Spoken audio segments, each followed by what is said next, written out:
नमस्कार दोस्तों।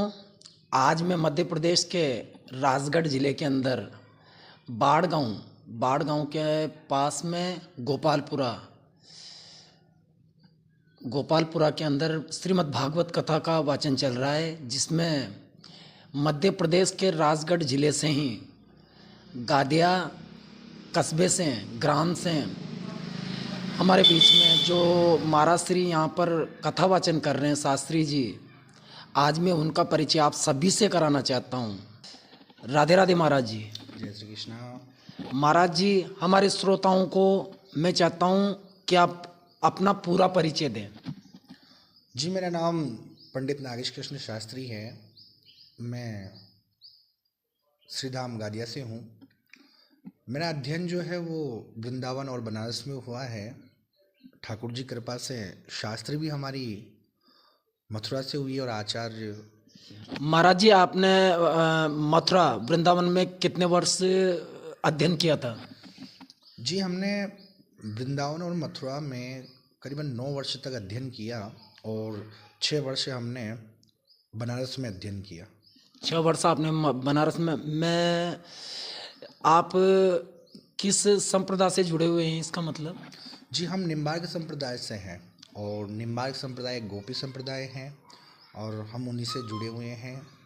गोपी संप्रदाय से जो वृंदावन में है, हमारे आश्रम है, गुरुदेव का आश्रम है, निम्बार्क का आश्रम, वहीं से हम लोग जुड़े हुए हैं। महाराज श्री, आपने अध्ययन वृंदावन में किया, काशी में किया, तो आप कथा के वाचन आप कब से करने लगे? बाल्यकाल से या फिर युवावस्था से, कब से?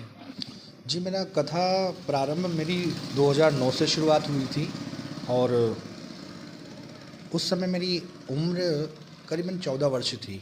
तभी से हम लोग, यानी 14 वर्ष से आप कथा कर रहे हैं? जी जी जी। तो अभी तक आप कितनी कथा कर चुके होंगे महाराज जी?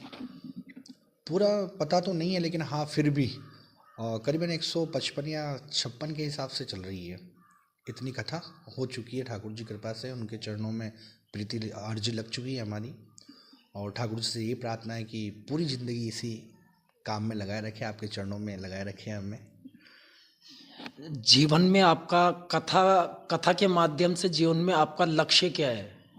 जी, कथा के माध्यम से हमारा लक्ष्य यही होता है कि ये जो सभी इंसान हैं जो अपने कर्म से भटके हुए हैं, धर्म से भटके हुए हैं, इनको सतमार्ग पर लाना और ठाकुर जी के चरणों में प्रीति करवाना और ठाकुर जी में मन लग जाए तो ज़िंदगी संवर जाती है। इसलिए हम ये चाहते हैं कि जैसे भी हो, इन सबका कर्म और धर्म दोनों में मन लगे।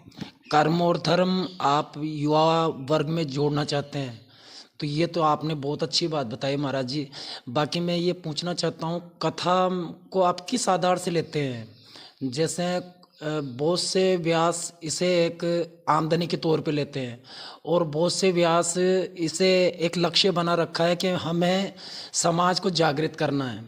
तो आप इन दोनों में से, या फिर आपके पास थर्ड ऑप्शन क्या है? जी, अगर हमें आमदनी के तौर से ही लेना होता तो शायद हम अभी तक कथा नहीं करते। हम शायद जगत गुरु विश्वविद्यालय में जब हमारी आचार्य हुई उसके बाद हमें धर्म गुरु की पदवी मिल चुकी थी जी। तो हमें इससे नहीं लेना था, एक आर्थिक रूप से नहीं लेना था। हमें कथा मंच पे हम इसलिए विराजमान हुए कि हम ताकि ज़्यादा से ज़्यादा लोगों को भगवान के लिए प्रेरित कर सकें और भगवान के चरणों में उनको लाकर समर्पित कर सकें, ताकि वो भी भक्ति कर सके और भगवान के चरणों में प्रीति कर सकें और वो भी आनंद उठा सकें भक्ति का। ताकि जीवन तो जैसे जैसे निकल जाएगा, ये जो लोग है ना, ये तो जैसे तैसे निकल जाएगा, पूरा भी हो रहा है, हो भी जाएगा, लेकिन जब हम ऊपर जाए ना, जब हम भगवान हमसे पूछे कि मनुष्य जन्म दिया था, मनुष्य योनि दी थी, उस योनि में आपने क्या किया, तो हम उन भगवान को बता सके, भगवान भी जान सके कि हाँ, इन्होंने कर्म भी किया है, धर्म भी किया है और भक्ति भी की है। जिसके लिए हमने भेजा था वो कार्य संपूर्ण किया ताकि उनको मुक्ति मिल सके। बिल्कुल, आपकी बात सुन के बहुत अच्छा लगा। मैं आपसे ये पूछना चाहता हूँ कि कथा से जुड़ने के लिए आपको किसको श्रेय देना चाहेंगे, माता पिता को या गुरुजी को, आपके अनुसार?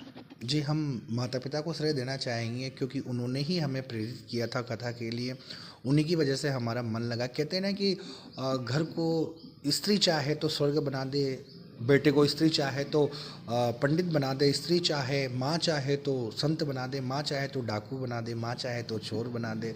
तो हमारे माता पिता को श्रेय देना चाहेंगे, वो शुरू से ही भक्ति भाव में थे, उनका मन भी भगवान के चरणों में प्रेरित था।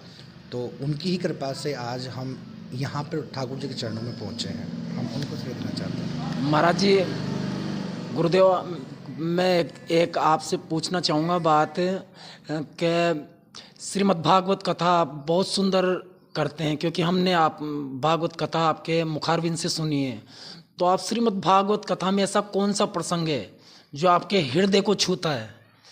थोड़ा उस प्रसंग के बारे में विस्तार से ना सही, सूक्ष्म रूप से ही सही, बाकी हमारे श्रोताओं को ये बताने की कृपा करें। जी, इसमें सबसे प्रमुख प्रसंग है मेरा, जो खुद मैं भी भावुक हो जाता हूँ, वह है गोपी संवाद। गोपी और उद्धव संवाद।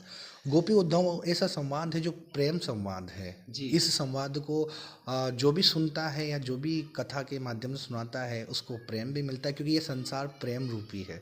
अगर इस संसार में प्रेम से हम जिएंगे तो शायद परमात्मा भी हमें भक्ति के मार्ग पर जरूर लेके आया, क्योंकि मन में प्रेम होना जरूरी है। कहते हैं ना कि पोथी पढ़ पढ़ जग मुया, पंडित भया न कोई, और ढाई आखर प्रेम का पढ़े सो पंडित होवे। तो इस दुनिया में प्रेम से रहें, सबसे बड़ी बात यही है। और ये प्रेम हमें गोपी उद्धव संवाद सिखाता है। गोपी के मन में जो कृष्ण के प्रति, प्रभु के प्रति जो प्रेम था, वो प्रेम हर किसी के प्रति नहीं हो सकता, हर किसी के मन में नहीं हो सकता। तो गोपियाँ सिखाती है उद्धव को कि हे उद्धव, तूने ज्ञान तो बहुत ले लिया जी, तूने ज्ञान तो बहुत ले लिया, लेकिन अभी तेरे अंदर प्रेम नहीं है, और जब तक प्रेम नहीं होगा तब तक तेरा ज्ञान अधूरा है जी। तो वो गोपियाँ ही सिखाती है उद्धव को। तो इसलिए प्रेम जरूरी है, और वही प्रसंग ऐसा है जो हमारे हृदय को छू कर निकल जाता है। ऐसा छूता है कि हम भी भाव विभोर होकर कन्हैया के प्रेम में अश्रु प्रवाह करने चल देते हैं। तो हमारे लिए सबसे प्रमुख अगर कोई प्रसंग है तो वो गोपी उद्धव संवाद है। बहुत बहुत धन्यवाद महाराज जी। हमारे जो फेसबुक पेज से हैं और यूट्यूब से हमारे जो श्रोता जुड़े हुए हैं, उनके लिए मैं चाहूँगा आप धर्म के प्रति जुड़ने के लिए कुछ संदेश दें। मित्रों, ये जिंदगी है, हम इस ज़िंदगी में काम काज तो करते रहेंगे। भगवान ने हमें जब से जन्म दिया ना, तब से हम इसी पे चल रहे हैं, काम काज करते, हाय पैसा हाय पैसा हाय पैसा। कहते हैं ना कि जीवन का पहला जो वस्त्र होता है वो होता है लंगोट, जिसमें जेब नहीं होती, और आखिरी वस्त्र होता है वो होता है कफन, उसमें भी जेब नहीं होती। लेकिन हम फिर भी पूरी ज़िंदगी जेब भरने का काम करते हैं, लेकिन फिर भी जेब नहीं भरती, हमेशा खाली की खाली ही रहती है। तो अगर आप ये चाहते हो कि हमारी जेब भर जाए काम काज करने से, तो ऐसा नहीं होगा। आपको जेब भरने की ज़रूरत नहीं है, आप तो प्रभु के नाम की जेब भर लीजिए, वो माया कमा लीजिए। कहते हैं ना कि कबीरा सब जग निर्धना, कबीरा सब जग निर्धना, धनवंता नहीं कोई, और धनवंता सोई जानिए जाको राम नाम धन होई। अगर आपको धन ही कमाना है ना, तो राम के नाम का धन कमा लीजिए, जो कभी खर्च भी नहीं होगा। ये धन तो खर्च हो जाएगा, लेकिन वो धन कभी खर्च नहीं होगा। इसलिए एक ही बात कहना चाहेंगे हम कि जितना भी हो सके आप प्रभु के चरणों में प्रीति कर लीजिए, उसी में हमारी मुक्ति है। और सतमार्ग करिए। अगर हाँ, आपको सतमार्ग की बात बताऊं मैं आपको, अगर आपको लगता है कि हमें सत्कर्म का पता नहीं है, तो एक चीज़ हमेशा याद रखिए, अगर आप सत्य को नहीं जानते, आप किसी दूसरे का भला करना नहीं जानते, तो एक ही चीज़ याद रखिए कि जो चीज़ हमें बुरी लगती है, जो चीज़ हमें बुरी लगती है, हम वो दूसरे के लिए कभी ना करें। यही परम धर्म होगा। और अगर आपने ऐसा करना सोच लिया, ये विचार बना लिया, तो आपकी मुक्ति तो वैसे ही है, क्योंकि आपके मन में वैसे किसी के प्रति कपट नहीं होगा। क्योंकि कोई आपके साथ कपट करेगा तो आपको बुरा लगेगा, है ना, तो आपको बुरा लगेगा। इसलिए आप भी किसी के साथ कपट नहीं करोगे। भगवान भी यही कहते हैं कि निर्मल मन जन सो मोहि पावा, मोहि कपट छल छिद्र न भावा। इसलिए सभी से यही प्रार्थना है कि जितनी भी, हाँ, कर्म करिए, हम मना नहीं करें कर्म ना करो, कर्म करो, लेकिन साथ साथ में प्रभु की भक्ति भी करो, इसी में आनंद है। बहुत बहुत धन्यवाद महाराज श्री से, आपने जो महाराज श्री के विचार जाने। मित्रों, आप सभी फेसबुक से जुड़े हुए व यूट्यूब से जुड़े हुए सभी मित्रों से मैं अनुरोध करूँगा इस वीडियो को ज़्यादा से ज़्यादा देखें व शेयर करें। बहुत बहुत धन्यवाद महाराज जी। राधे राधे। जय श्री कृष्ण।